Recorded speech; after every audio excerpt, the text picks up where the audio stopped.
131 का अध्ययन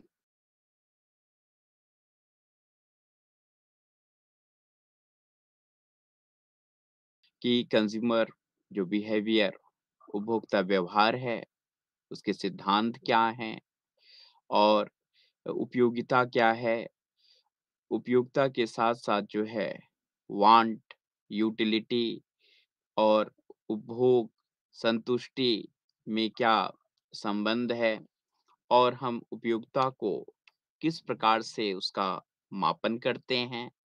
law of diminishing marginal utility उपयोगिता ह्रास नियम के विषय में भी हम लोग चर्चा और परिचर्चा करेंगे।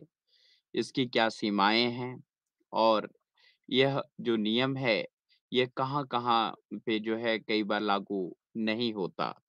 साथ ही प्रोडक्शन जो उत्पादन है और लागत है, उसकी भी चर्चा और परिचर्चा करेंगे, जिसमें कुल, औसत और सीमांत जो है उत्पादन की बात भी हम करेंगे। तो जैसा कि आप सभी ने पिछले जो है ऑनलाइन सत्र में व्यष्टि अर्थशास्त्र के 2 भागों का विस्तृत अध्ययन किया, जिसमें पहला इंट्रोडक्टरी था जिसमें कि हमने संपूर्ण व्यष्टि अर्थशास्त्र के परिचय के विषय में आपको बताया।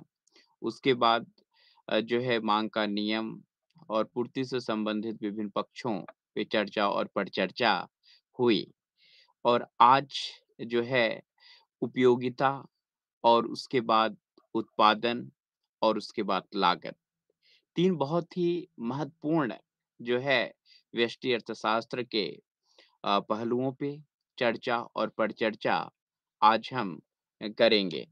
क्योंकि यह जो उपभोक्ता व्यवहार का सिद्धांत है अ, इसको समझना बहुत ही महत्वपूर्ण है। संपूर्ण व्यष्टि अर्थशास्त्र की अगर हम चर्चा करें, तो उसकी जो धुरी है, वह उपभोक्ता व्यवहार पर ही जो है निर्भर करती है। जैसा कि आपने भी माँग और उसके नियम, पूर्ति, पूर्ति के नियम और विभिन्न प्रकार के लोचों के संदर्भ में भी अध्ययन किया था। तो उपभोक्ता का जो व्यवहार है, जिसको हम कह सकते हैं कि कंज़्यूमर का जो है बिहेवियर क्या है, उस पे हमारी माँग जो है निर्भर करती है कि उसका जो है किस प्रकार का बिहेवियर है। क्योंकि संपूर्ण जो बाज़ार है, वो उपभोक्ता की जो है जो डिमांड होती है, उसको पूर्ण करने के ही जो है चारों तरफ घूमती रहती है। अगर हम देखें तो एक उपयोगिता की अवधारणा कई बार ये प्रश्न आता है कि उपयोगिता बेसिकली है क्या? उपयोगिता उपभोक्ता की माँग का आधार है। बहुत सही बात है कि जो उपयोगिता होती है, यह उपभोक्ता की माँग का आधार है। अगर वस्तु उपयोगी होगी, तो उपभोक्ता डिमांड करेगा और अगर वस्तु उपयोगी नहीं है, तो उपभोक्ता उसकी डिमांड नहीं करेगा। तो अगर डिमांड नहीं होगा, तो उत्पादन नहीं होगा और अगर उत्पादन नहीं होगा, तो उसपे लागत के विभिन्न पक्षों का कोई मतलब नहीं रहता है। तो यह बहुत ज़रूरी है कि जो एक अर्थशास्त्री है विशेष रूप से व्यष्टि अर्थशास्त्री है, इनको यह स्पष्ट रूप से मालूम होना चाहिए कि हम किस प्रकार की वस्तुओं, किस प्रकार की सेवाओं का हम निर्माण कर रहे हैं और वह किस प्रकार से जो है उपभोक्ताओं की उपयोगिता को संतुष्ट कर पा रही है। उपभोक्ता वस्तु की माँग करते हैं, क्योंकि वह अ, उस उपयोगिता को पाने की इच्छा रखते हैं, आशा करते हैं जो वह चाहते हैं। मान लीजिए कि अगर आप इस प्रकार से हम देखें कि आज सभी लोगों के हाथ में मोबाइल फ़ोन है और बहुत ही हाई टेक मोबाइल फ़ोन है। इसका मतलब कि यह मोबाइल उनके लिए उपयोगी है। अलग-अलग आयु वर्ग के लिए मोबाइल की उपयोगिता अलग-अलग है। विद्यार्थी कई बार इसको अपने अध्ययन में यूज़ करते हैं और कॉर्पोरेट जो औद्योगिक क्षेत्र में लोग कार्य कर रहे हैं, वो अपने उद्योग जगत के लिए जो है इसका उपयोग करते हैं। शिक्षण में जो लोग हैं चाहे वो विद्यार्थी हों, चाहे शिक्षक हों, वह उसको जो है शिक्षण के प्रचार-प्रसार में यूज़ कर रहे हैं। तो हम कह सकते हैं किसी भी वस्तु की उपयोगिता का एक बहुत ही महत्वपूर्ण जो है स्थान होता है। अगर उपयोगी है, तो वह बाज़ार में के लायक है। अगर उपयोगी नहीं है, तो वह बाज़ार में उसका सर्वाइवल जो होता है, वह बहुत ही चुनौतीपूर्ण हो जाता है। प्रश्न है कि उपयोगिता है क्या? यह उपयोगिता एक मनोवैज्ञानिक घटना है। यह हमारे मन और हमारे दिमाग से किसी चीज़ की उपयोगिता कई बार तय होती है। उपभोक्ता द्वारा वस्तुओं के उपभोग अथवा स अधिकार या सेवा का लाभ उठाने से संतुष्टि, आनंद या सुख किए गए अनुभव की एक भावना है। हम उसको जो है फ़ील करते हैं। जैसे आपने कई बार देखा होगा कि आप कहीं बार-बार आप लोग इस वर्ड को यूज़ करते हैं कि गुणवत्तापूर्ण सेवाएँ। गुणवत्तापूर्ण सेवाएँ मतलब कि जो सेवाओं का आप सेवाओं को ले रहे हैं, उसमें एक एक्सीलेंसी हो, उसमें एक स्टैंडर्ड हो, उसमें कहीं ऐसा ना हो कि सिर्फ़ वह क्वांटिटी हो और क्वालिटी ना हो। कई बार आप कहते भी हैं हम कम खाएँगे, लेकिन अच्छा खाएँगे। इसका मतलब कि जो भी हम खाएँगे वो ज़्यादा हमारे शरीर के लिए जो है जो ज़्यादा स्वास्थ्यवर्धक हो, हम उसको लेना चाहेंगे। उपयोगिता भी अलग-अलग लोगों के लिए अलग-अलग हो सकती है। जैसे मान लीजिए कि आप पेन का प्रोडक्शन कर रहे हैं, तो पेन का प्रोडक्शन जो है उपयोगिता किस सेक्टर में होगा? एजुकेशनल इंस्टीट्यूशंस में होगा, विद्यार्थियों के लिए होगा, जो लोग उसका उपयोग करते हैं।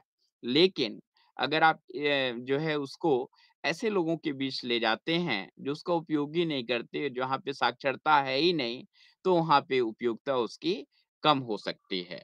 तो हम इसको कह सकते हैं कि उपयोगिता जो है, यह निरपेक्ष हो सकती है। उपयोगिता निरपेक्ष हो सकती है। इसकी आवश्यकता को संतुष्ट करने की जो है शक्ति सम्मिलित या निहित होती है। अगर यह आवश्यकता को संतुष्ट कर लेती है, तो उसके लिए उपयोगी है और नहीं कर पाती है, तो उसके लिए उपयोगी नहीं है। उपयोगिता व्यक्तिपरक और आत्मनिष्ठ माना जाता है। अगर उपभोक्ता विश्लेषण की बात करें, तो उपयोगिता आत्मनिष्ठ और व्यक्तिपरक माना जाता है। मतलब यह व्यक्ति जो है उपयोगिता को लेकर के अलग-अलग जो है एक मनोवृत्ति रखते हैं। हम कह सकते हैं कि यदि किसी व्यक्ति को जैसे एक उदाहरण मैं प्रस्तुत करना चाहूँगा कि यदि किसी व्यक्ति को भूख नहीं लगी हुई है, लेकिन उसके समक्ष जो है उसका पसंदीदा भोजन प्रस्तुत किया जाता है, तो निश्चित अगर भूख नहीं लगी है, तो वह उसके लिए उपयोगी नहीं है और यदि किसी व्यक्ति को बहुत तेज भूख लगी है, लेकिन उसके समक्ष जो है उसका पसंदीदा भोजन भी नहीं है, बहुत सामान्य भोजन है, तो वह उसके लिए उपयोगी होगा। तो एक व्यष्टि अर्थशास्त्र के दृष्टिकोण से अगर हम देखें, तो हमें हमेशा जो है 4 चीज़ों पे विशेष फ़ोकस करना चाहिए, अच्छे से समझने का प्रयास करना चाहिए। उसमें एक है आवश्यकता, एक है उपयोगिता, एक है उपभोग और एक है संतुष्टि। प्रायः हम चारों जो है शब्दों को मिक्स कर देते हैं, लेकिन ऐसा नहीं है। जब व्यष्टि अर्थशास्त्र के विद्यार्थी के रूप में हमें बहुत स्पष्ट होना चाहिए आवश्यकता क्या है, उपयोगिता क्या है, उपभोग क्या है और संतुष्टि क्या है। और इसमें जो है एक जिसको कह सकते हैं कि क्या कोरिलेशन है, क्या जो है संबंध है। तो सबसे पहले कि उपभोक्ता की आवश्यकता उसके व्यवहार को समझने का आधार है। जैसे सबसे महत्वपूर्ण चीज़ है कि आवश्यकता क्या है? हम कहेंगे कि आवश्यकता जो है उपभोक्ता के व्यवहार को अगर हम अच्छे से ऑब्ज़र्व कर रहे हैं, समझ रहे हैं, तो हम समझ सकते हैं कि उसकी आवश्यकता क्या है। और जब व्यक्ति किसी जो है आवश्यकता को पूर्ण करने के लिए किसी वस्तु अथवा सेवाओं का उपभोग करता है, तो उसको संतुष्टि प्राप्त होती है और संतुष्टि जो है वह उसकी उपयोगिता को बढ़ा देता है। उपयोगिता के विषय में 3 बहुत ही महत्वपूर्ण बिंदु होते हैं। एक, किसी भी वस्तु अथवा सेवाओं की जो एक उपयोगिता होती है, इसका मतलब होता है कि हमें एक संतुष्टि आवश्यकता की संतुष्टि की शक्ति इसमें है। किसी व्यक्ति की आवश्यकता की संतुष्टि की शक्ति अगर है, तो वह उपयोगी होगी। और उपयोगिता व्यक्ति-व्यक्ति के लिए भिन्न होती है। ऐसा नहीं है कि एक के लिए अगर ज़्यादा उपयोगी है तो दूसरे के लिए भी उतना ही उपयोगी होगा, ऐसा नहीं होता। इसीलिए जो है विभेदात्मक जो है प्राइसिंग स्ट्रैटेजीज़ को भी हम यूज़ करते हैं। ये उपभोक्ता के अलग-अलग उपभोग के स्तर तथा मनोभावों के अनुसार भी समय-समय पर भिन्न होता है। तो यह हमें 3 चीज़ जान लेनी चाहिए कि अगर उपयोगिता है, तो इसमें 3 महत्वपूर्ण चीज़ है कि उसके अंदर किसी किसी की जो है आवश्यकता को संतुष्ट करने की शक्ति होनी चाहिए और उपयोगिता व्यक्ति-व्यक्ति जो है यह भिन्न हो सकती है और यह उपभोक्ता के तमाम जो है मनोभावों के अनुसार भी यह समय स और काल परिस्थितियों के अनुसार भिन्न हो सकता है। जैसे एक आप उदाहरण लीजिए छाते का, तो छाता उपयोगी है, लेकिन वर्षा काल में उपयोगी है। उसको हम ठंडी और गर्मी में बहुत ज़्यादा उसको जो है उसकी उपयोगिता सार्थक नहीं होगी। लेकिन एक ऐसा क्षेत्र है, जहाँ पे 12 मंथ जो है वर्षा होती है, वहाँ पे अम्ब्रेला, छाता यह जो है 12 महीने उपयोगी होगा। तो यह समय, काल, परिस्थितियों के अनुसार भी जो है उसकी अवधारणा बदल जाती है। तो एक व्यष्टि अर्थशास्त्र के जो है विद्यार्थी होने के कारण आप लोगों को हमेशा जानना होगा कि उपयोगिता क्या है? क्योंकि जब आप ये अच्छे से समझ जाएँगे कि यह चीज़ उपयोगी है कस्टमर के लिए और तभी उसका उत्पादन जो है उत्पादक करते हैं, प्रोड्यूसर्स करते हैं और जब प्रोड्यूसर्स करेंगे तो तमाम जो लागत के फैक्टर्स होते हैं, उसको हम फिर विश्लेषण करते हैं। उपयोगिता से संबंधित भी 3 अवधारणाएँ होती हैं। एक होता है प्रारंभिक उपयोगिता। प्रारंभिक उपयोगिता से क्या मतलब है? जब हम किसी वस्तु या सेवाओं का जो है उपयोग प्रारंभ में करते हैं, शुरू में करते हैं, तो उसको हम कहते हैं उससे जो उपयोगिता प्राप्त होती है, मतलब जब हम किसी वस्तु या सेवाओं का उपयोग जो है प्रारंभ का में करते हैं, तो उसको प्रारंभिक उपयोगिता कहा जाता है। उदाहरण के लिए प्रथम रोटी के उपभोग से प्राप्त उपयोगिता को प्रारंभिक उपयोगिता कहते हैं। जैसे आपको बहुत तेज भूख लगी है और अगर आपने फर्स्ट जो है ब्रेड का टुकड़ा लिया, प्रथम रोटी का टुकड़ा लिया, तो आप देखते होंगे कि आपको सबसे ज़्यादा उससे भूख की जो संतुष्टि प्राप्त आपको होती है। तो हम कहेंगे यह प्रारंभिक उपयोगिता है। लेकिन दूसरा जो एक इसकी अवधारणा है, वह है कुल उपयोगिता। कुल उपयोगिता माने जब आप पूरे इकाइयों का जो है उपभोग कर लेते हैं, तो उससे जो उपयोगिता प्राप्त होती है। एक व्यक्ति द्वारा उपभोग की गई एक वस्तु की सभी इकाइयों की कुल संख्या से व्युत्पन्न उपयोगिता को कुल उपयोगिता कहा जाता है। इसको हम समीकरण के रूप में कह सकते हैं TUN equal to U1 plus U2 equal to U3। इस प्रकार से जितनी इकाइयां हैं उसको हम इसमें ऐड ऑन कर देंगे। तो यह क्या होगा? यह कुल उपयोगिता टोटल यूटिलिटी हो जाएगी। और सीमांत उपयोगिता क्या है? यह यह अतिरिक्त इकाई के उपभोग से कुल उपयोगिता में होने वाली वृद्धि है। यह अतिरिक्त इकाई के उपभोग से कुल उपयोगिता में होने वाली वृद्धि है। जैसे मान लीजिए पहले आपने 1 रोटी खाया, फिर आपने 2 रोटी खाया, तो जो एक अतिरिक्त रोटी खाया, तो इसकी जो एक उपयोगिता प्राप्त हुई है, इसको हम कहेंगे यह सीमांत उपयोगिता है। यह क्योंकि एक एक्स्ट्रा जो है अतिरिक्त रोटी का उपयोग किया है। तो यह उपयोगिता को जो है व्यष्टि अर्थशास्त्र में बहुत महत्वपूर्ण स्थान दिया गया कि उपयोगिता के सिद्धांतों को हम अच्छे से समझें, क्योंकि अगर उपयोगी चीज का आप उत्पादन नहीं करेंगे बाजार में, तो आपका जो है उत्पादन की जो इकाई है, जो प्रोडक्शन यूनिट है, वह सर्वाइवल नहीं कर पाएगी। तो इसका हमें विश्लेषण करने की प्रायः आवश्यकता होती है। इसको हम MUN equal to TUN minus TUN जो है के साथ भी जो है इंगित कर सकते हैं। जहाँ जहाँ MUN nवीं इकाई की सीमांत उपयोगिता को इंगित करता है और TUN n इकाई की कुल उपयोगिता को इंगित करता है और TUN माइनस वन जो है equal to n minus one इकाइयों की कुल उपयोगिता को जो है इंगित करता है। हम इस प्रकार से समझ सकते हैं, जैसे कुल उपयोगिता तथा सीमांत उपयोगिता उपयोगिता के मध्य क्या संबंध है।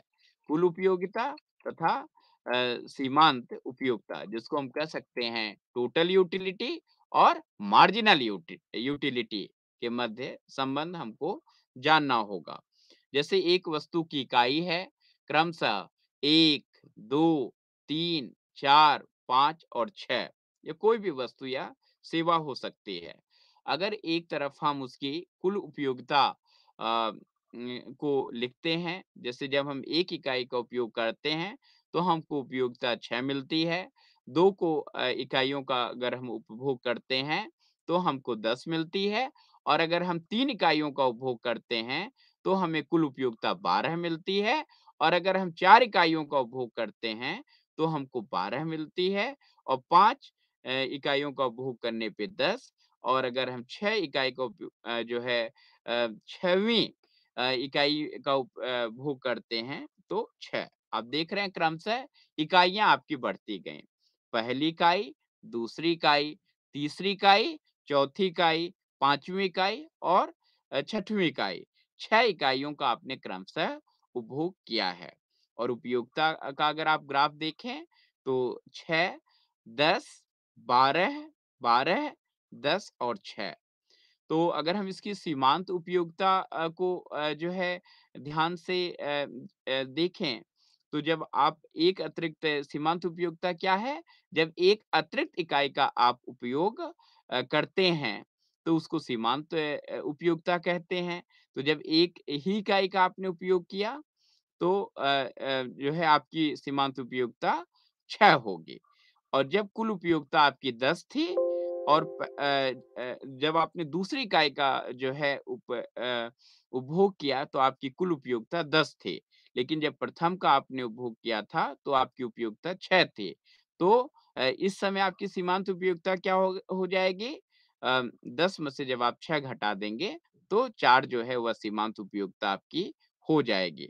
और जब आप तीसरी इकाई का जो है उपभोग करेंगे तो कुल उपयोगिता 12 है, तो सीमांत उपयोगिता क्या हो जाएगी? 12 में से जब आप 10 घटाते हैं तो 2 और ठीक उसी प्रकार से चौथी इकाई में कुल उपयोगिता 12 है, तो सीमांत उपयोगिता 0 होगी और 5वीं इकाई का जब आप उपभोग करते हैं, तो कुल उपयोगिता 10 है। तो आप देख रहे हैं कि जब चौथी इकाई आप का उपभोग किए थे तो 12 था, तो अब आपकी उपयोगिता घट गई, तो -2 हो गया आपका सीमांत उपयोगिता और जब आप 6वीं इकाई का उपभोग करते हैं, तो कुल उपयोगिता आपकी 6 है और सीमांत उपयोगिता जो है वह -4 हो जाती है। तो निश्चित कुल उपयोगिता तथा सीमांत उपयोगिता के मध्य अगर हम संबंध को देखें, तो इस प्रकार से है। पहले हम हमारा जो ग्राफ है वह बढ़ते हुए क्रम में होता है। एक समय वह स्थिरांक होता है, फिर वह जो है घटने लगता है। जितने भी औद्योगिक जगत के व्यष्टि अर्थशास्त्र के अर्थशास्त्री होते हैं, वह इन टेबल्स का, इन ग्राफ्स का अध्ययन करते हैं, जिससे कि वह सिर्फ़ और सिर्फ़ उपयोगी और ज़्यादा से ज़्यादा जो वस्तुएँ या सेवाएँ मार्केट में विपणन के लिए जानी चाहिए उन्हीं का उत्पादन सुनिश्चित कर सकें। यह बहुत ही ज़रूरी है। अगर आपने बाज़ार के अकॉर्डिंग प्रोडक्शन नहीं किया, तो फिर जो यूनिट है वह हानि में चली जाएगी। हमको उपयोगिता से संबंधित विभिन्न पहलुओं के विषय में बहुत ही अच्छे से ये जानने का प्रयास करना चाहिए। साथ ही विभिन्न जो उपयोगिता से संबंधित एक और अवधारणा है, उसमें प्रायः होता है ह्रासमान सीमांत उपयोगिता का नियम। यह जैसा कि नाम से ही स्पष्ट है कि ह्रासमान सीमांत उपयोगिता का नियम जैसा आपने देखा एम कि ह्रासमान सीमांत उपयोगिता का नियम उपयोगिता विश्लेषण का सबसे आधारभूत नियम है। यह उपयोगिता विश्लेषण अगर आपको करना है, तो ह्रासमान सीमांत उपयोगिता का नियम यह सबसे फंडामेंटल जो है, यह नियम है। यह उपयोगिता तथा एक वस्तु की मात्रा के बीच संबंध की व्याख्या करता है। यह नियम बताता है कि एक वस्तु की पर्याप्त मात्रा के उपभोग करने के बाद प्रत्येक उत्तरोत्तर इकाई से प्राप्त उपयोगिता घटती जाती है।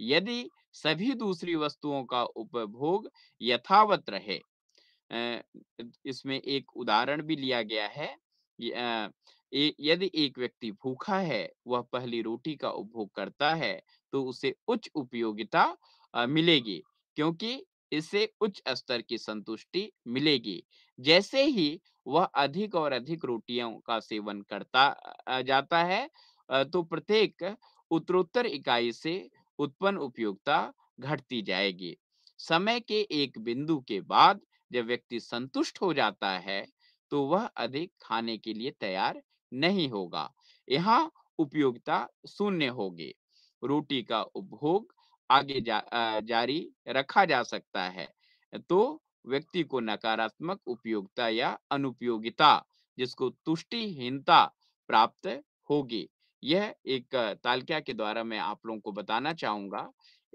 ह्रासमान सीमांत उपयोगिता ह्रासमान सीमांत उपयोगिता जैसे रोटी की संख्या क्रमशः जिस प्रकार भी आपने पहला एक उदाहरण देखा 1 2 3 4 5 6 सीमांत उपयोगिता क्रमशः 10 8 5 3 0 -2 इसका मतलब जब आप पहली रोटी खाते हैं तो उसकी जो सीमांत उपयोगिता है वह सबसे ज्यादा है और जब दूसरी खाते हैं तो आप देखिए सीमांत उपयोगिता उसकी कम हो जाती है और 8 है और जब तीसरी खाते हैं तो 5 और चौथी 3 और पांचवी 0 और जो रोटी की 6वीं संख्या है उसमें सीमांत उपयोगिता आपकी माइनस में चली जाती है। तो इसी प्रकार से जब भी कोई भी वस्तु की प्रोडक्शन किया जाता है तो इसको बहुत ध्यान में रखना है कि ह्रासमान सीमांत उपयोगिता उस वस्तु की कितनी है। नियम के बहुत सारे अपवाद भी हैं, नियम की सीमाएँ भी हैं। जैसे ह्रासमान सीमांत उपयोगिता का नियम निम्नलिखित स्थितियों में लागू नहीं होता है। लघु प्रारंभिक इकाई लघु प्रारंभिक इकाई में यह ह्रासमान सीमांत उपयोगिता का नियम लगभग लागू नहीं होता। जब वस्तु की प्रारंभिक इकाइयां बहुत छोटी होती हैं, तब यह नियम लागू नहीं होता। उदाहरण के लिए, एक चम्मच पीने का पानी तो निश्चित आप समझ सकते हैं कि किसी भी व्यक्ति को पानी की ज़्यादा आवश्यकता होती है। तो अगर आप उसको 1 चम्मच पीने का पानी देंगे, तो सीमांत उपयोगिता हमेशा बढ़ती हुई ही जो है इंगित होगी। ऐसी स्थिति में अतिरिक्त इकाइयों से व्युत्पन्न प्रारंभिक उपयोगिता बढ़ती जाएगी तथा कुछ समय के लिए कार्य नहीं करेगा। लेकिन अम, ऐसा कोई सिस्टम है कि हम उसको रेगुलर दे रहे हैं 1-1 चम्मच, तो एक समय आ सकता है कि वह फिर नियम जो है वह लागू हो जाएगा। साथ ही अगर हम ऐसी देखें दुर्लभ तथा उत्सुकता जागृत करने वाली वस्तुएँ जैसे दुर्लभ चित्र हो गए, सोना तथा हीरा, आभूषण, तो ऐसे समय भी नियम ये जो है स्थितियाँ नियम इन स्थितियों में लागू नहीं होगा क्योंकि इनकी अधिक और अधिक इकाइयों का संग्रह ही प्रायः संग्राहक उपभोक्ता अधिक संतुष्टि देने लगता है। तो वहाँ पे नहीं कह सकते हैं कि अगर दुर्लभ चीज़ों की हमें ज़्यादा प्राप्ति हो रही है, तो प्रारंभ में सीमांत उपयोगिता ज़्यादा होगी, जब दूसरी इकाई हमको प्राप्त हो रही है, तो जो सीमांत उपयोगिता है वह कम होगी, ऐसी बात नहीं है। यहाँ पे यह नियम के अपवाद और नियम की सीमाएँ हैं। साथ ही जो यह आधुनिक अर्थशास्त्री हैं, इसकी कुछ आलोचनाएँ भी करते हैं। कि इसकी क्या आलोचनाएँ हैं। जैसे हम बार-बार उपयोगिता की बात कर रहे हैं, तो नियम की आलोचना जब की गई ब बहुत सारे हमारे व्यष्टि अर्थशास्त्रियों ने बताया कि उपयोगिता का माप संभव ही नहीं है। क्योंकि क्यों? आधुनिक अर्थशास्त्रियों द्वारा निम्न आधारों पर ह्रासमान सीमांत उपयोगिता के नियम की आलोचना की गई। उपयोगिता का माप संभव नहीं है। इस दृष्टिकोण की प्रमुख आलोचना यह है कि गणनावाचक संख्याओं में उपयोगिता का माप संभव नहीं है। अम, कि न्यूमेरिकली अगर हम किसी चीज को मेजर करें तो यह संभव नहीं है क्योंकि यह मनोवैज्ञानिक है। तो मन के भाव, मन की घटना, मनोवैज्ञानिक घटना इसको मेजर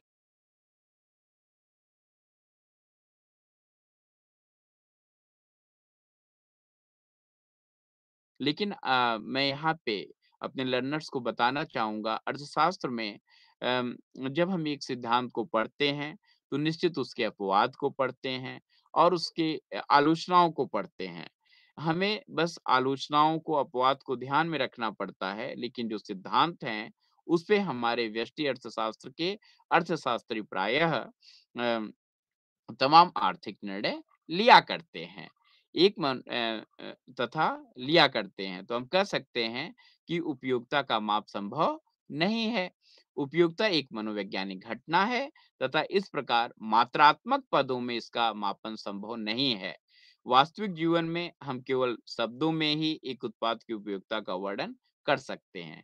ऐसी आलोचना इसकी की गई उपयोगिता का माप संभव नहीं है। लेकिन हमारे व्यावहारिक जो है अर्थशास्त्र में अगर हम बात करें व्यष्टि अर्थशास्त्र में तो ऐसा नहीं है। अगर आप उपयोगिता ही नहीं निकालेंगे तो आप उत्पादन क्या करेंगे और उसके विभिन्न लागतों का निर्धारण कैसे करेंगे?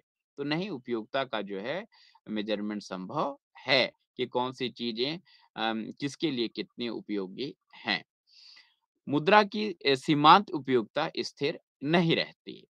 ऐसा भी बताया गया कि जब किसी व्यक्ति के पास मुद्रा की एक ज़्यादा से ज़्यादा जो है मात्रा होती है, लेकिन जब वो पहले को खर्च करता है तो अम, उसमें जो सीमांत उपयोगिता होती है, वो बहुत ज़्यादा होती है।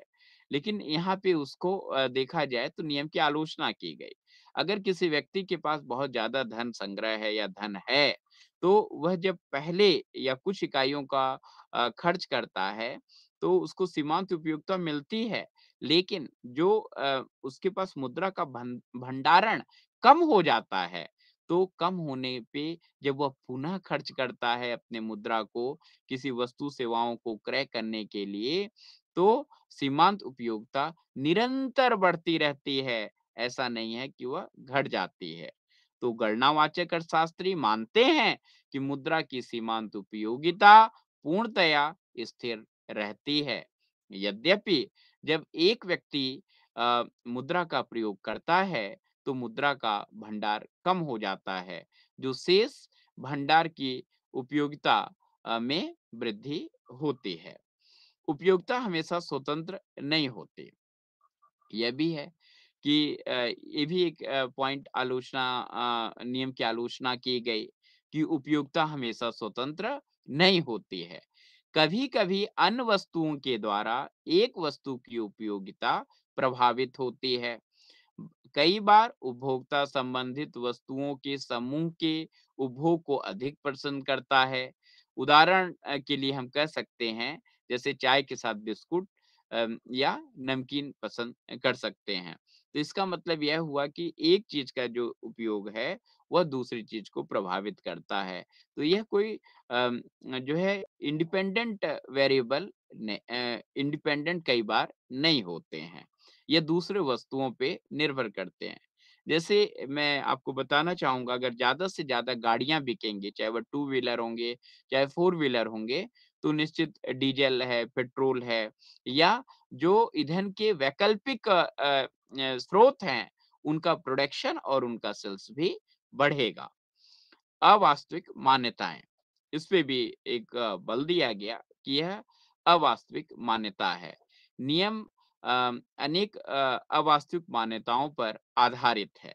ये ग्राहक के वेशभूषा, स्वाद, आय, अधिमानों और जो उनके टेस्ट होते हैं, में कोई परिवर्तन नहीं होता। ऐसा माना गया है कि जो नियम है, ये उपयोगिता ह्रास नियम इसमें माना गया कि ग्राहक की वेशभूषा, स्वाद, आय जो पसंद होती है उसमें कोई परिवर्तन नहीं होता। लेकिन अगर हम अपने व्यावहारिक जीवन में देखें तो ऐसा नहीं है। वेशभूषा, स्वाद, आय और यह जो है बहुत ही द्रुत गति से जिसको कह सकते हैं कि इनका परिवर्तन बहुत जल्दी-जल्दी हो रहा है। इसीलिए मार्केट में नई वस्तुएँ, नई सेवाएँ प्रायः आती रहती हैं। आप देख सकते हैं आज जो जो भी आप डिजिटल गैजेट्स अपने पास रखते हैं, वह 2 महीने, 3 महीने, 4 महीने में वह पुनः जो है उसको आप रिप्लेस करने के लिए मार्केट में जाते हैं। क्यों? क्योंकि नई जो है नई फीचर्स के साथ वह चीज़ें आ जाती हैं। तो हम कह सकते हैं कि इसके कुछ आलोचनाएँ हैं, लेकिन उसको हमेशा हमें अ, नज़रअंदाज करके अपने व्यष्टि अर्थशास्त्र के अर्थशास्त्रों को आगे बढ़ना चाहिए। उपयोगिता विश्लेषण के माध्यम से उपभोक्ता का संतुलन की भी इसमें बात की गई। उपयोगिता विश्लेषण के माध्यम से उपभोक्ता का संतुलन निम्नलिखित मान्यताओं के जो है जैसे हम कह सकते हैं बहुत सारी मान्यताओं पे आधारित होती है। जैसे उपभोक्ता विवेकशील है, निश्चित विवेकशील है क्योंकि उसको पता है कि किस चीज़ को हमको क्रय करना है, किस चीज़ को हमें अभी नहीं क्रय करना है, किस चीज़ को हमको बाद में क्रय करना है, किस चीज़ का हमें संग्रह करना है। और यह नियम की मूलभूत मान्यता में से एक है। ऐसे कुछ जो है मान्यताओं को, एजम्पशन्स को रखा गया इसमें। कि उपभोक्ता एक विवेकशील प्राणी है और यह हमेशा क्रय जो है वह विवेकशीलता के आधार पर ही करता है। यह नियम की मूलभूत मान्यता में से एक है। उपभोक्ता विवेकशील है अर्थात यह अपनी उपयोगिता को अधिकतम करने के क्रम में बेहतर विकल्प को मापता है, तुलना करता है और चुनाव करता है। निश्चित जैसे एक व्यष्टि अर्थशास्त्र निर्णयन हेतु इन तमाम जो अवधारणाएं हैं उनका अध्ययन करता है जिससे कि अ, उपलब्ध विभिन्न जो है विकल्पों में सर्वश्रेष्ठ का चयन कर सके। तो उसी प्रकार से जो उपभोक्ता होता है वह भी आज जो इतनी एक बहुत बड़ा मार्केट है उसमें वस्तुओं को कैसे क्रय करना है, कौन सी चीजें उपयोगी हैं, कौन सी चीजें दीर्घकाल में तक उसको जो है एक रूप से मदद करेंगी, इन सभी चीज़ों का वह अध्ययन करता है। और मार्केट आप समझ रहे हैं कि वर्तमान में जो उपभोक्ता के लिए मार्केट जो है वह स्थानीय से लेकर के वैश्विक स्तर का मार्केट उसके लिए अवेलेबल है। वैश्विक स्तर की मार्केट की बात करें तो निश्चित जो डिजिटल टेक्नोलॉजी है उसके द्वारा और स्थानीय मार्केट वह जो है वहाँ पे जा कर के सब चीज़ों को पता कर लेता है। उपयोगिता का गणनावाचक माप, यह भी कहा गया कि जी अगर कोई उपयोगिता है तो उसको हम क्वांटिटेटिव जो है मात्रात्मक पदों में उसको मापा जा सकता है। यह भी इसकी मान्यता रखी गई। और मुद्रा की सीमांत उपयोगिता स्थिर है। यह भी कहा गया कि मुद्रा जो है जैसे उसमें कहा गया कि सीमांत उपयोगिता की आलोचना की गई थी ऊपर, लेकिन इसमें बताया गया कि मुद्रा की सीमांत उपयोगिता स्थिर है। यह माना जाता है कि उपयोगिता को मुद्रा के पदों में मापा जाता है तथा मुद्रा की उपयोगिता अपरिवर्तित होती है। यह भी एक इसमें बहुत महत्वपूर्ण मान्यता है। स्थिर आय तथा कीमतें, यह माना जाता है कि उपभोक्ता की आय और वस्तुओं की कीमतें स्थिर रहती हैं। यह मान्यता इसमें है और इसको ध्यान में रखते हुए ही व्यष्टि अर्थशास्त्री इस पे कार्य करते हैं। और स्वाद तथा अधिमान स्थिर है। यह माना जाता है कि उपभोक्ता का स्वाद तथा अधिमान भी स्थिर है। बहुत सारी जो व्यष्टि अर्थशास्त्र है, उसमें चाहे माइक्रो इकोनॉमिक्स हो, चाहे मैक्रो इकोनॉमिक्स हो, बहुत सारे इस प्रकार के एजम्पशन्स भी हमारे अर्थशास्त्रियों ने बनाए हैं, उनका भी हमें ध्यान में रखना पड़ता है, जिससे कि व्यष्टि अर्थशास्त्री सही-सही चीज़ों को समझ सकें और उससे निर्णय ले सकें। ये बहुत ही महत्वपूर्ण विषय होता है।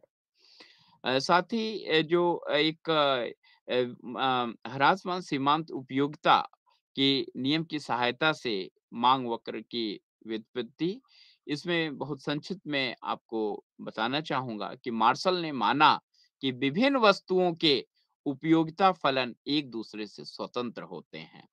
दूसरे शब्दों में हम कह सकते हैं मांग वक्रों की व्युत्पत्ति की मार्सिलियन तकनीकी योगात्मक उपयोगिता फलनों की परिकल्पना पर आधारित होती है।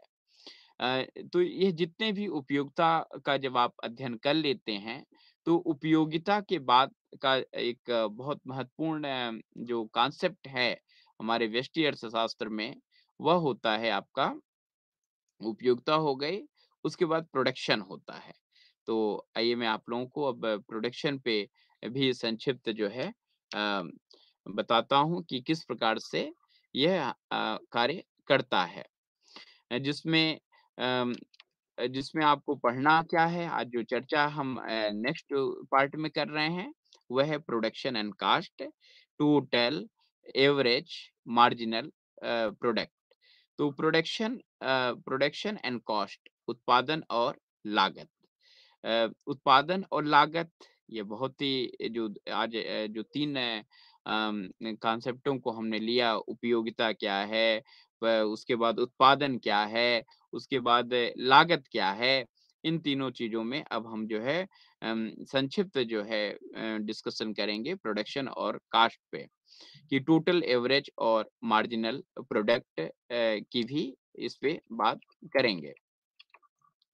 बेसिकली जो टोटल, एवरेज और मार्जिनल कॉस्ट और प्रोडक्शन, इसको समझना भी बहुत ज़रूरी है। ये बेसिकली किस प्रकार से इसकी अवधारणा क्या है और यह कैसे जो है हमारे लिए बहुत ही ज़रूरी है। आप सभी जानते हैं उत्पादन के साधनों में पूंजी एक बहुत ही महत्वपूर्ण अ, होती है। पूंजी है, श्रम है। 5 एम को प्रोडक्शन का जो है मूलभूत आधार माना जाता है। आप सभी जानते हैं कि वो 5 एम क्या है। 5 एम में आप पहला चीज ले सकते हैं मेन को, जो ह्यूमन रिसोर्स है। ह्यूमन रिसोर्स मानव संसाधन, और यम मनी है, जिसको कैपिटल के रूप में कह सकते हैं।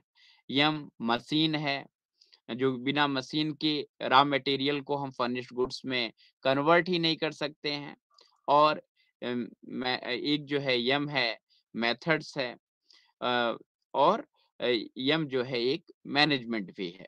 तो जो 5 यम्स हैं, इसके द्वारा हमारा पूरा प्रोडक्शन जो है वह अपना स्थान लेता है। 5 यम उत्पादन के साधन, इसको हम कह सकते हैं श्रम है, पूंजी है। तो श्रम और पूंजी के साथ-साथ अगर टोटल कैपिटल जिसको कहते हैं पूंजी की बात करें, तो पूंजी एक बहुत ही महत्वपूर्ण जो है इसमें इनपुट होता है। और श्रम है। श्रम माने कितने ह्यूमन रिसोर्स लग रहे हैं, कितने मानव संसाधन लग रहे हैं किसी चीज़ों को प्रोड्यूस करने में और उससे टोटल कितनी इकाइयों का उत्पादन हो रहा है, औसत कितनी इकाइयों का उत्पादन हो रहा है और सीमांत उत्पादन कितना हो रहा है। इसका भी अध्ययन बहुत ही महत्वपूर्ण होता है व्यष्टि अर्थशास्त्र के विद्यार्थियों के लिए। इंदिरा गांधी राष्ट्रीय मुक्त विश्वविद्यालय के वे विद्यार्थी जो कि व्यष्टि अर्थशास्त्र बीईसीसी 131 131 का ऑनलाइन क्लासेस को अटेंड कर रहे हैं। हमें बहुत अच्छे से जानना है कि यह पहली चीज की जैसे हम कहें कि प्रोडक्शन टोटल प्रोडक्ट क्या है, एवरेज प्रोडक्ट क्या है और मार्जिनल प्रोडक्ट क्या है। कुल उत्पादन, औसत उत्पादन और सीमांत उत्पादन यह बहुत महत्वपूर्ण है। जैसे मान लीजिए कि एक उदाहरण आपको देता हूँ कि आप एक यूनिट है जिसमें आप प्रोडक्शन कर रहे हैं। पूंजी आपकी कांस्टेंट है, पूंजी आपकी स्थिर है। आपने एक 5 लाख रुपए का निवेश किया है, तो यह आपका पूंजी कांस्टेंट हो गया और जो श्रम है, श्रम माने कितने मजदूर आपने उस प्रोडक्शन यूनिट में समय-समय पे यूज़ किया है। अगर आप उसको बढ़ाएँगे उसको परिवर्तित करेंगे, जिसको कहते हैं कि आज 1 श्रमिक है, कल 2 हो गया तो वह निश्चित है हमारे जो टोटल प्रोडक्ट है, उसमें इम्पैक्ट डालेगा। मान लीजिए जैसे आपने पूँजी 5 लाख रुपए लगाया है और आपने श्रमिकों की संख्या जो है उसको क्रमशः जब प्रारंभ में सिर्फ पूँजी थी, कोई श्रमिक ही नहीं थे। फिर 1, 2, 3, 4, 5, 6, 7, 8, 9 और 10 इस प्रकार करके आपने जो है श्रमिकों की संख्या को बढ़ा दिया। तो टोटल प्रोडक्ट अगर आप निकालें तो निश्चित जो पूँजी है प्रोडक्ट इस प्रकार से आया जैसे शून्य टोटल प्रोडक्ट जब लेबर लगा ही नहीं तो कोई उत्पादन होगा नहीं, शून्य है। फिर जब आपने 1 इकाई श्रम का यूज़ किया तो आपका टोटल प्रोडक्ट जो है 20 हो गया। फिर जब आपने 2 इकाई श्रम का यूज़ किया तो आपका टोटल प्रोडक्ट 60 हो गया। जब आपने 3 इकाई श्रम का यूज़ किया तो टोटल प्रोडक्ट आपका 120 हो गया और इस प्रकार से जब 4 तो 160 और 5 इकाई का उपयोग किया तो 190 और 6 इकाई का उपयोग किया तो 216, 7 का उपयोग किया तो 224 और 8 इकाई श्रम का उपयोग किया तो 224 पुनः वही रहा और जब आपने 9 इकाई का जो है उपयोग किया तो 216 और जब आपने 10 इकाई का उपयोग किया तो 200। यह जो है टोटल प्रोडक्ट जो है प्रोड्यूस होता है। तो अगर हम बात करें कि एवरेज कितना हो रहा है, तो एवरेज उत्पादन अगर देखना हो तो कुल उत्पादन में से जो आपने श्रमिकों को जितना मात्रा लगाया है अगर उसको हम भाग दे देते हैं, तो हमें औसत उत्पाद जो है अ, आ जाएगा। तो औसत उत्पाद जो है शून्य में कुछ है ही नहीं। फिर जब आपने 2 1 श्रम को यूज़ किया है तो 20 है। जब 2 को किया है तो निश्चित जब 60 टोटल उत्पादन था तो 30 है। तो 20 30 40 40 और 38 36 32 28 24 और 20 यह हमारे औसत प्रोडक्ट की जो है संख्या आ जाती है। फिर जब मार्जिनल की बात करें तो मार्जिनल प्रोडक्ट कैसे निकालेंगे जब आप एक अतिरिक्त श्रमिक को बढ़ा देते हैं तो पहले का कितना प्रोडक्शन हो रहा था और एक अतिरिक्त श्रमिक को जब आप मैन पावर को बढ़ा देते हैं, तो उससे कितना जो है प्रोडक्शन हो रहा है, यह जो यह है हमारा मार्जिनल जिसको हम सीमांत प्रोडक्ट कहते हैं। तो इसकी भी संख्या क्रमशः 20, 40, 60 40, 30, 26 अम, और 8, 0 -8 और 16 इस प्रकार से इंगित होती है। तो अभी प्रश्न आता है कि जो टोटल प्रोडक्ट है, एवरेज प्रोडक्ट है और हमारा मार्जिनल प्रोडक्ट है, इसका अध्ययन हमें क्यों ज़रूरी है? क्योंकि अगर माइनस में कोई चीज़ जा रही है, तो वहाँ हमें इमीडिएटली प्रोडक्शन को बंद कर देना चाहिए। क्योंकि व्यष्टि अर्थशास्त्र में कितने जो है इकाई का उत्पादन करना है, यह अर्थशास्त्री को निर्णय लेना होगा कि कितने जो है प्रोडक्शन यूनिट का हमको उत्पादन करना है। अगर सही-सही यूनिट का निर्धारण कर लिया जाता है, तो अर्थशास्त्र में विशेष रूप से व्यष्टि अर्थशास्त्र में अम, यह बहुत लाभकारी होता है संस्था के लिए। जो प्रोडक्शन यूनिट है उसके लिए। तो यह जो विश्लेषण है, उत्पादन विश्लेषण इसको हम कह सकते हैं, यह बहुत ही फ्रूटफुल होता है जो है किसी भी प्रोडक्शन यूनिट के लिए। कि कितने अगर श्रम कांस्टेंट है, तो कितने लेबर माने श्रम अगर मान लीजिए जो है वेरिएबल है, परिवर्तित हो रहे हैं, लेकिन पूँजी आपका जो है वह एक स्थिर है। तो कितना जो है हम टोटल प्रोडक्ट कर पा रहे हैं, एवरेज प्रोडक्ट क्या है और मार्जिनल प्रोडक्ट क्या है, इसका हम जब अध्ययन करते हैं, उसके बाद ही फिर हम लागत में पहुँच पाते हैं। जैसा आप जानते हैं कि जो लागत होती है, यह किसी भी वस्तु, किसी भी सेवाओं के निर्माण में विविध संसाधनों को जब हम उसको इकट्ठा करते हैं, उसको पूरा प्रोक्योर करते हैं, तो हमारी क्या जो है एक्सपेंसेस आ रहे हैं, हमारे कितने उसमें जो है व्यय हो रहा है, इस पे बहुत ही ध्यान दिया जाता है, कॉस्ट है, वो लागत है। इकोनॉमिक्स में अर्थशास्त्र में, व्यष्टि अर्थशास्त्र में हमेशा जो एक व्यष्टि अर्थशास्त्री है, इनको ध्यान में रखना चाहिए कि उत्पादन के विभिन्न जो संसाधन हैं, उसमें उन्हीं संसाधनों का उपयोग सुनिश्चित करना चाहिए, जो कम लागत पे और उच्च गुणवत्ता के हों। ये 2 बहुत ही महत्वपूर्ण चीज़ है। एक है कम लागत और दूसरा है उच्च गुणवत्ता की जो है वह हों।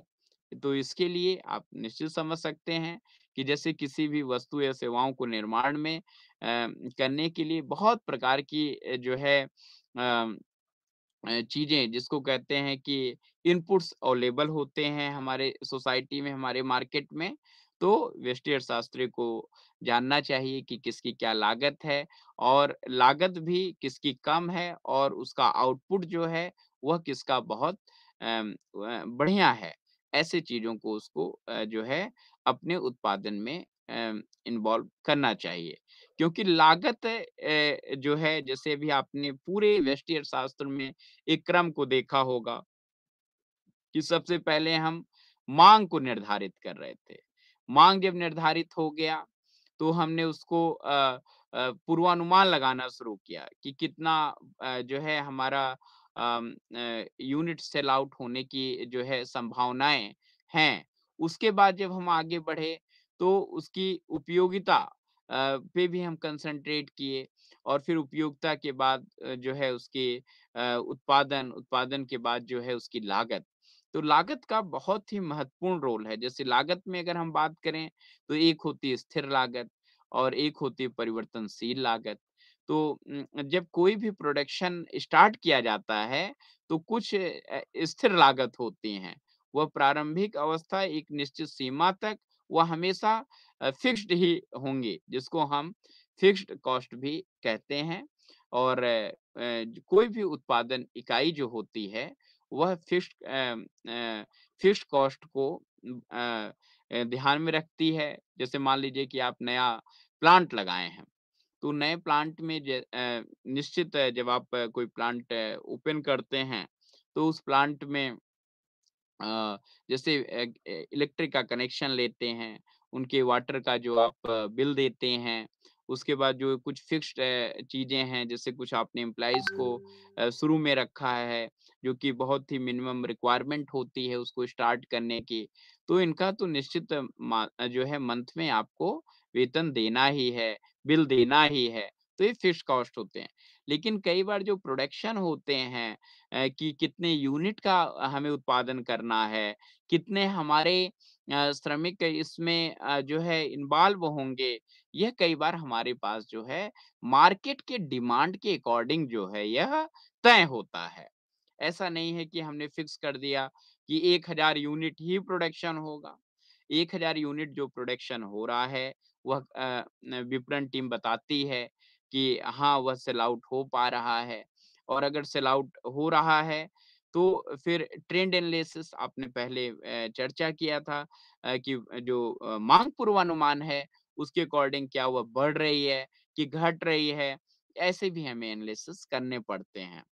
तो यह बहुत ध्यान में रखना है कि किस चीज़ को हम बना रहे हैं, उसका आने वाले भविष्य में जो है एक सेल्स के पॉइंट ऑफ व्यू से, विक्रय के पॉइंट ऑफ व्यू से संभावनाएँ क्या हैं?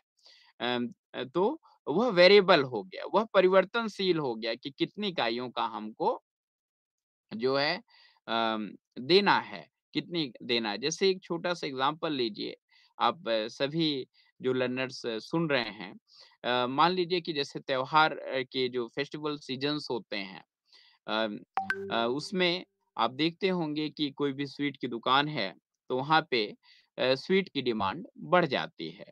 तो जब स्वीट की डिमांड बढ़ जाएगी, तो जो स्वीट को बनाने के इंग्रीडिएंट्स हैं, जो सामग्री होती है, उसकी माँग बढ़ जाएगी और जब माँग बढ़ जाएगी, तो निश्चित जैसे मान लीजिए कि कोई एक स्वीट हाउस है, उसमें पहले 10 श्रमिक कार्य करते थे, लेकिन आप देखते होंगे कि त्योहार या फेस्टिवल के समय उनकी संख्याएँ बढ़ जाती हैं और बहुत सारे जो डिमांड होती हैं उसकी पूर्ति के लिए उनको एक्स्ट्रा वर्क करने की आवश्यकता पड़ती है। तो लेकिन फिक्स्ड कॉस्ट जो है वह स्थिर लागत कुछ थी वेरी और परिवर्तनशील लागत जो है वह समय-समय पे फ्लक्चुएट होती रहती है। तो एक व्यष्टि अर्थशास्त्री को हमेशा ध्यान रखना चाहिए कि स्थिर लागत, परिवर्तनशील लागत क्या है? और ज़्यादा से ज़्यादा हमेशा यह प्रयासरत रहना चाहिए कि जो कुल आय प्राप्त हो रही है वस्तुएँ अथवा सेवाओं के विक्रय से, उससे अगर फिक्स्ड कॉस्ट और वेरिएबल कॉस्ट परिवर्तनशील लागत दोनों के योग को घटाया जाए तो प्लस में ही आना चाहिए। तब आप जो है एक अच्छे व्यष्टि अर्थशास्त्री के दृष्टिकोण से अच्छा कार्य कर रहे हैं।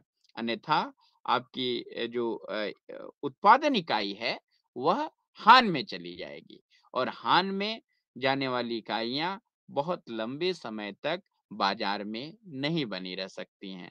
अगर बाजार में आपको बने रहना है, तो निश्चित आपको अपने वस्तुओं, अपनी सेवाओं को अपने प्रतिस्पर्धा जो कर रहे हैं, जो प्रतिस्पर्धात्मक तमाम यूनिट्स हैं फर्म्स हैं, उसके अकॉर्डिंग जो है आपको चलना होगा।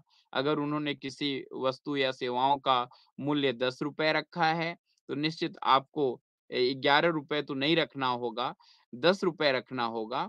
देखना होगा कि कॉम्पिटिटिव मार्केट में प्राइस है क्या? अगर आपकी मोनोपोली है, तो कोई दिक्कत नहीं है। मोनोपोली मतलब कि आपका एकाधिकार है अगर मार्केट पे, तो आप कोई भी प्राइस रख सकते हैं, ये आपके ऊपर निर्भर करता है। हाँ, कुछ चीज़ें हैं जिसमें बहुत ध्यान रखना है अगर मोनोपोली है किस नेचर की है। अगर वो एसेंशियल गुड्स एंड सर्विस है, तो उसको आप सरकार के बहुत सारे नियम कानून हैं, उसपे आप बहुत उसका प्राइस जो है आप हाइक नहीं कर सकते हैं। लेकिन अगर लग्ज़रियस है, तो आप निश्चित मोनोपोली के तहत आप लाभ ले सकते हैं और उसके मूल्य को आप अपने बाज़ार के अकॉर्डिंग जो है निर्धारित कर सकते हैं। तो मूल्य का बहुत बड़ा एक योगदान होता है हमारे लाभ में। अगर मूल्य क्या है? मूल्य जो हम तय करते हैं किस पे हम अपने वस्तु को बेचने जा रहे हैं। MRP maximum retail price. तो देखना होगा कि फुटकर जो एक हमारा ग्राहक होता है उसके लिए जो मूल्य सब वस्तुएँ सेवाओं पे लिखा होता है उसको हम कितने रुपए में देंगे, स्टॉकिस्ट को कितने में देंगे, तो लाभ हमें कितना बचेगा, कितना मार्जिन होगा, इन सभी चीज़ों को व्यष्टि अर्थशास्त्र का जो एक विद्यार्थी है, जो एक अर्थशास्त्री है, उसको बहुत ध्यान से समझने की ज़रूरत होती है। क्योंकि अगर अ, अगर हम ऐसे कहें कि इसको मान लीजिए कि लागत आपकी एक फ़िक्स्ड कॉस्ट है, जिसको स्थिर लागत कहते हैं। स्थिर लागत हमेशा स्थिर है। वेरिएबल लागत जो है वह मार्केट के डिमांड के अकॉर्डिंग जो है अप एंड डाउन हो सकती है, जिसमें हम कह सकते हैं कि कई बार बढ़ती है, कई बार वह घटती है। तो ऐसी दशा में हमको यह ध्यान रखना चाहिए कि इसका भी हमको फ़ोरकास्टिंग बहुत अच्छे से करने का प्रयास करना चाहिए। तो डियर लर्नर्स, आज आप लोगों ने जो विविध जो है व्यष्टि अर्थशास्त्र के अवधारणाओं का अ, अध्ययन किया और इसको आपने अच्छे से समझने का प्रयास किया। इसी संदर्भ में आपको बताऊँगा कि आप सभी ई-ज्ञान कोश से जो बीईसीसी 131 की पाठ्य सामग्री है, उसको आप स्वतः भी अध्ययन कर सकते हैं और बहुत ही उपयोगी है आप लोगों के लिए और जितना हो सके आप इसको अध्ययन करिए और एक अच्छे व्यष्टि शास्त्र के विद्यार्थी के रूप में जो है उसको पढ़िए क्योंकि आने वाले समय में जो माइक्रो इकोनॉमिक्स है और जो मैक्रो इकोनॉमिक्स है, जिसको व्यष्टि अर्थशास्त्र कहते हैं और एक व्यापक अर्थशास्त्र है, ये दोनों एक दूसरे से बहुत ज़्यादा कनेक्ट होते हैं। ऐसा हम नहीं कह सकते कि माइक्रो इकोनॉमिक्स का रोल मैक्रो इकोनॉमिक्स में नहीं है। मैक्रो इकोनॉमिक्स जो है, वो माइक्रो इकोनॉमिक्स से ही निर्मित होता है। मान लीजिए कि किसी सोसाइटी में, किसी देश में, किसी राष्ट्र में अगर माइक्रो लेवल की फर्म्स नहीं हैं, तो इंडस्ट्री का निर्माण नहीं होगा और अगर इंडस्ट्री नहीं है, तो देश की इकोनॉमी रन नहीं कर सकती। इकोनॉमी जो है वह मैक्रो इकोनॉमिक्स का पार्ट हुआ, लेकिन फर्म जो इंडिविजुअल फर्म है, जिसको एकाकी जो है उत्पादन इकाइयाँ कहते हैं, यह माइक्रो इकोनॉमिक्स का एक इम्पोर्टेंट एस्पेक्ट होता है। तो micro and macro economics both are the very important दोनों जो है एक बहुत महत्वपूर्ण जो है भाग है हमारी संपूर्ण अर्थव्यवस्था का। तो अर्थव्यवस्था को अगर आपको जानना है, चूँकि आप सभी व्यष्टि अर्थशास्त्र के विद्यार्थी हैं, आपने अच्छे से इसको पूरा जानने समझने का प्रयास किया विभिन्न लेक्चरों में, ऑनलाइन जो है क्लासेस में, तो हमें अपने इंटरेस्ट को डेवलप करना होगा कि किस प्रकार से फर्म जब कार्य करती है, एक उत्पादन की जो इकाई होती है, जब वह कार्य करेगी तो हमारा इंडस्ट्री अच्छा कार्य करेगा और जब इंडस्ट्री अच्छा कार्य करेगा तो हमारे राष्ट्र की जो इकोनॉमी है वह भी अच्छा कार्य करती है। तो इसको आप लोग अच्छे से समझ पाएँगे और हमेशा अपने को चाहे वह इंडिविजुअल फर्म हो, चाहे वह ग्रुप ऑफ फर्म हो जिसको हम इंडस्ट्री कहते हैं और न सबको अच्छे से जानने समझने का प्रयास करना चाहिए। और एक व्यष्टि अर्थशास्त्र के लिए बहुत ही आवश्यक है कि वह राष्ट्र और स्थानीय अर्थ अर्थव्यवस्थाओं का बहुत ही जो है गहन और बहुत क्लोज जिसको कहते हैं कि अवलोकन करें। तो बहुत अच्छा रहा आज आप लोगों ने जिन विषयों पे डिस्कशन किया उसमें थ्योरी ऑफ कंज्यूमर बिहेवियर उपभोक्ता का जो है एक अ, उपभोक्ता व्यवहार के सिद्धांतों पे हम लोगों ने चर्चा किया।